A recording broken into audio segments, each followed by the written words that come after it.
Welcome, class. Turn your pages to 69 and let's get started. Today, we're talking about the iron chair. The iron torture chair, it has several other variations of names. It has a very interesting story. Who would ever thought that a chair could cause so much discomfort?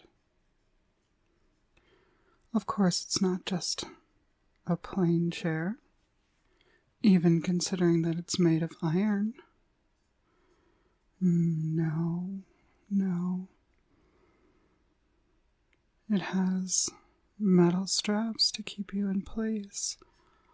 Wouldn't want you running away while you experience your torture. There's a nice, thick strap designed to go across your chest,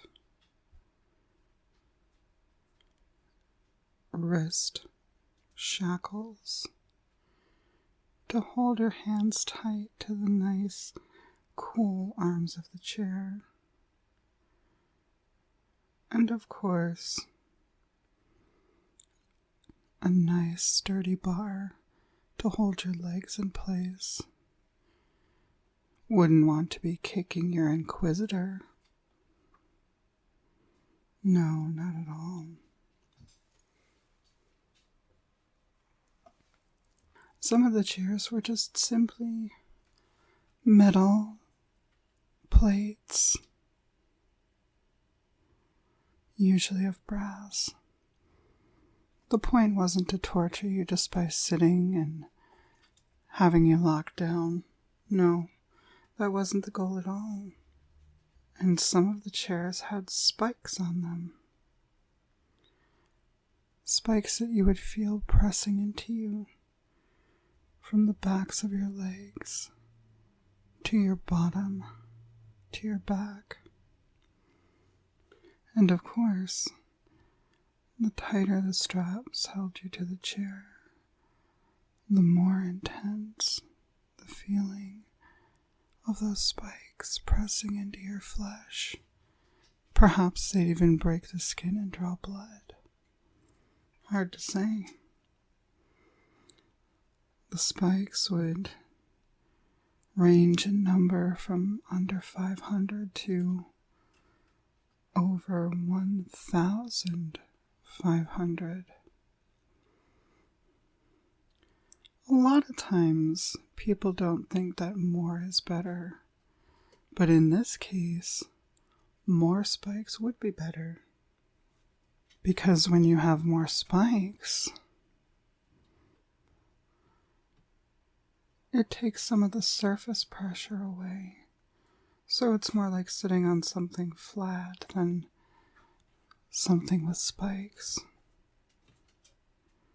So the chair with the 500 spikes would hurt so much more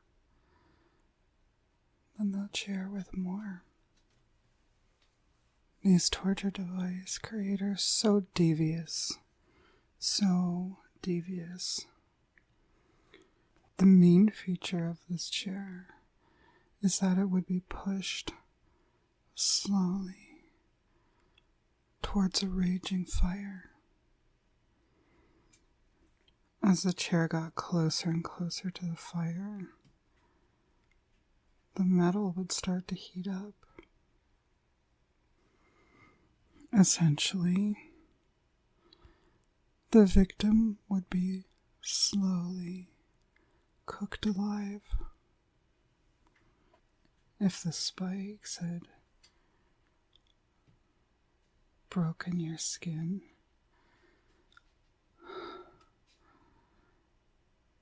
your blood would begin to sizzle as it dripped down the spikes. And you'd be trapped there, slowly being slid backwards towards the fire. You'd hear it crackling behind you. You'd feel a nice, cozy warmth at first.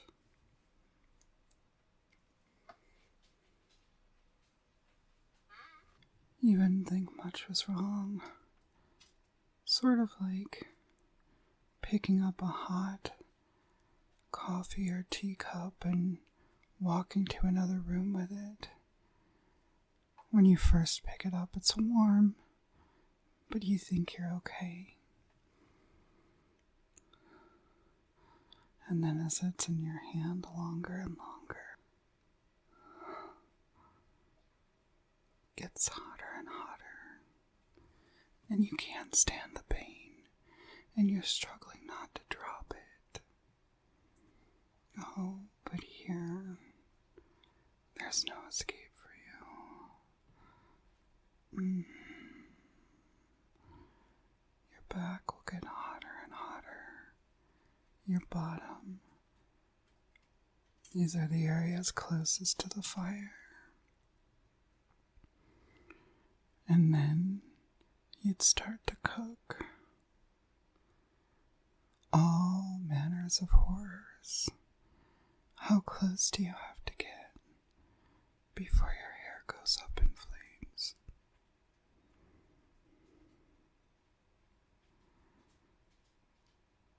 Or would you give them what they wanted?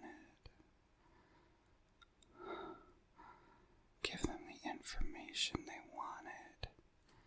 And even if you gave them that information, do you think they would stop?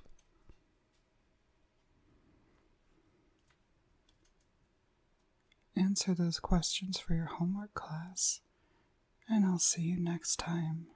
Class dismissed.